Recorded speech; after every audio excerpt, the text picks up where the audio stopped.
13ই December আগরতলার স্বামী বিবেকানন্দ ময়দানে একটা জনসমাবেশ করা হবে।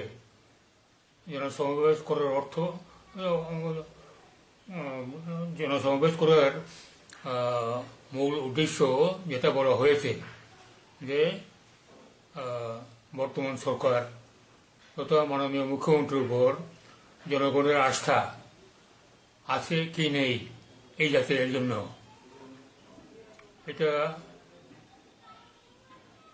এটা আমি ব্যক্তিগতভাবে বলতে চাইব, এটা অভাবনীয় একটা সিদ্ধান্ত,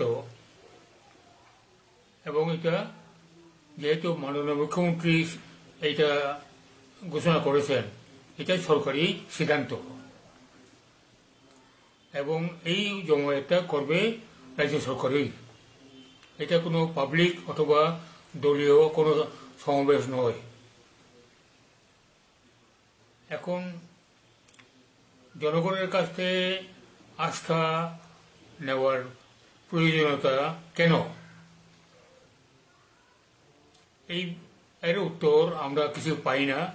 কেননা এতটুকু আমরা জানি যে ইদানিংকালে ভারতীয় জনতা পার্টি ত্রিপুরা রাজ্য শাখার বিধায়কদের মধ্যে বা নেতৃত্বের মধ্যে কিছু কিছু মতনৈক্য হয়েছে, এবং এই মতনৈক্যতা গত 6ই ডিসেম্বর দিল্লি থেকে বিজেপির প্রভারী আগরতলায় বা ত্রিপুরা আসার সময়ে এটা আরো প্রখরভাবে দেখা দিয়েছে, এবং মুখ্যমন্ত্রীর বিরুদ্ধে স্লোগানও দেওয়া হয়েছে।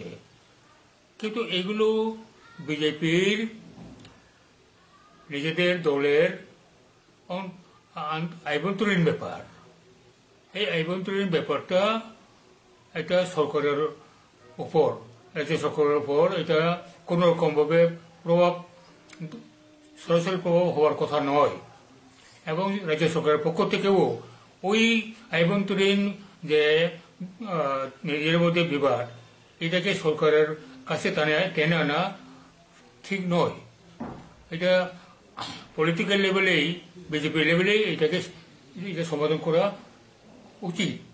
কিন্তু এটা না করে সরকার কনফিডেন্স আছে কি নেই কিছু স্লোগান ওঠার জন্যই, এটা ঠিক নয়। এটা ঠিক পরিষদীয় গণতান্ত্রিক পদ্ধতি এটা নয়। এটা বিবেচনাটা খুব আবেগবশত বা যে কোনোভাবে করা হয়েছে, কিন্তু এটা সাংবিধানিক সম্মত বলে আমি মনে করি না।